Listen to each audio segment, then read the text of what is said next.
साथियों, जब भी कोई त्योहार आता है इस देश में, वो होली हो, ईद हो, क्रिसमस हो, हनुमान जयंती हो, रामनवमी हो, हम सब चाहते हैं कि हम खुशी से उसको मनाएं, दोस्तों के साथ, परिवार के साथ, और समाज में भी हम खुशियां बांटें। यही त्योहारों का मकसद होता था। लेकिन पिछले 10-12 सालों में एक ऐसा माहौल बनाया जा रहा है जिसमें हनुमान जयंती हो तो साहब मस्जिद के बाहर नाचना है, बड़ा बड़ा डीजे बजा बजा के सताना है लोगों को।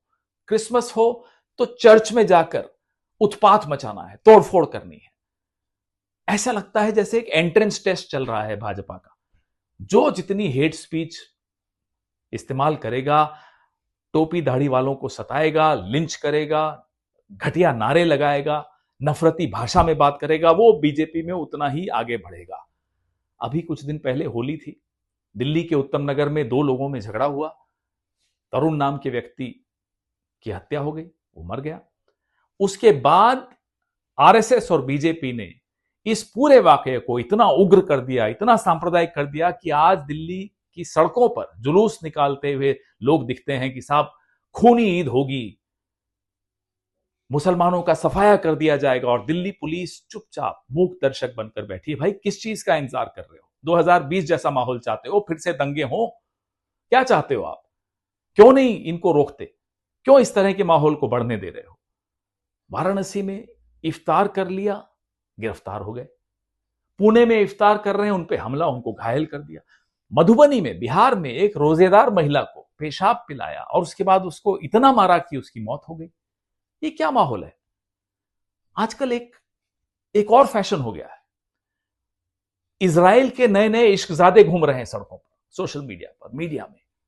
अरे इश्कजादों, आपको पता है कि भारत का ईरान से जो रिश्ता है वो कितना पुराना है और क्यों है? क्या आपको थोड़ा सा आइडिया है कि भारत फिलिस्तीन के साथ किन परिस्थितियों में और क्यों खड़ा रहा, और कैसे भारत का विश्व में इतना बड़ा कद हुआ? इतना बड़ा कद इसीलिए हुआ कि भारत सिद्धांतों पर चला। आज ऊपर से नीचे तक देखिए, सरकार में और पार्टी में, बीजेपी में, सब इश्कजादे बने घूम रहे हैं इजराइल के। कह रहे हैं इजराइल हमारा फादरलैंड है, फादरलैंड होगा आपका फादरलैंड। लेकिन प्रधानमंत्री से हमें कोई उम्मीद है नहीं। ये जो आरएसएस ने नफरत के बीज बहुत सालों से बोए हैं, अब वो बहुत बड़ा वृक्ष बन गया। नरेंद्र मोदी की सरकार का संरक्षण है, फल भी आ रहे हैं उसमें। और जहां जहां सांप्रदायिक चुनाव तनाव बढ़ता है, वहां बीजेपी का ग्राफ भी चढ़ता है। तो हमें इनसे उम्मीद नहीं है। जैसा कि मैंने कहा, प्रधानमंत्री इन्हीं रास्तों पर गुजरकर, इन्हीं सीढ़ियों पर चढ़कर यहां तक पहुंचे हैं, तो उनको छोड़ दीजिए। लेकिन दिल्ली पुलिस और अधिकारियों से हमारी ये गुजारिश है कि नफरत की इन दीवारों को इतना मत बढ़ने दो कि हमारी असली पहचान, इस देश की पहचान, इस सभ्यता की पहचान उसमें ढक जाए। ये इम्तिहान की घड़ी है, ना केवल पुलिस के लिए, ना केवल सरकारों के लिए, उनको तो छोड़ ही दीजिए। ये मेरे और आपके लिए, हिंदुओं के लिए बहुत बड़े इम्तिहान का दौर है। क्या हम अपने धर्म को इन वाहियात लोगों के हाथों में बिकने देंगे? क्या इस संघ जैसे लोगों के हाथ में क्या हमने ठेका दे दिया अपने धर्म का? क्या हम बचाएंगे अपने धर्म को?